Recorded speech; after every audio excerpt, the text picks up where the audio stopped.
Hello. तो नमस्ते सबको। और आज का टॉपिक है what is the practical process for finding the terminator line. तो प्रैक्टिकल प्रोसेस क्या होता है टर्मिनेटर लाइन को फाइंड करने के लिए।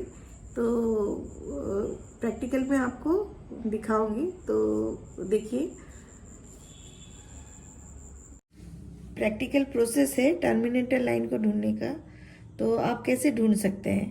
आप एक साइड लाइट फोकस कीजिए और इस तरह से आप सेटअप बनाइए, चीज़ों को रखिए और एक तरफ से लाइट आनी चाहिए। तो इस तरह से आप सेटअप कीजिए जिससे लाइट चीज़ों पर फोकस हो।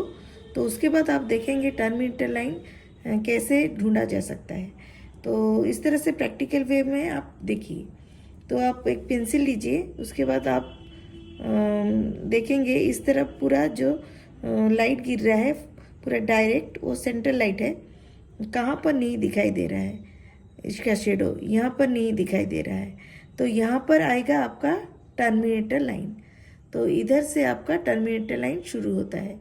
उसके बाद आपका हाफ टोन और उसके बाद आपका जो यहाँ पर सेंटर लाइट और यहाँ पर थोड़ा हाईलाइट दिखाई दे रहा है। और टर्मिनेटर लाइन का इस तरफ आपको फॉर्म शेडो मिलेगा और नीचे कास्ट शेडो मिलेगा। तो इस तरह से ढूंढा जाता है। तो आप समझे होंगे। पेंसिल रखिए, कहाँ से पेंसिल का शेडो नहीं दिखाई दे रही है उधर आएगा आपका टर्मिनेटर लाइन। तो यहाँ पर है आपका टर्मिनेटर लाइन। तो इस तरह से आप प्रैक्टिकल वे में टर्मिनेटर लाइन को ढूंढिए। ठीक है, तो आप समझे होंगे। ओके,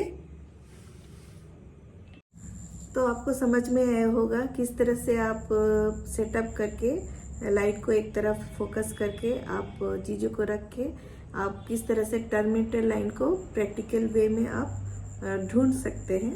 तो आपको दिखाई किस तरह से पेंसिल रख के उसका शेडो दिखाई दे रहा है कितना तक। जहाँ नहीं दिखाई दे रहा है वहाँ टर्मिनेटर लाइन शुरू होती है। तो आपको समझ में आया होगा कि किस तरह से आपको ढूंढनी है टर्मिनेटर लाइन को। और बस उतना ही। आप देखिए, अच्छा से देखिए और उस तरफ से आप घर में आप प्रैक्टिकल वे में आप प्रैक्टिस कीजिए। तो आपको समझ में आएगा किस तरह से टर्मिनेटर लाइन को ढूंढा जाता है और कहाँ से टर्मिनेटर लाइन शुरू होती है। तो ठीक है, ओके, उतना ही। बाय बाय सबको।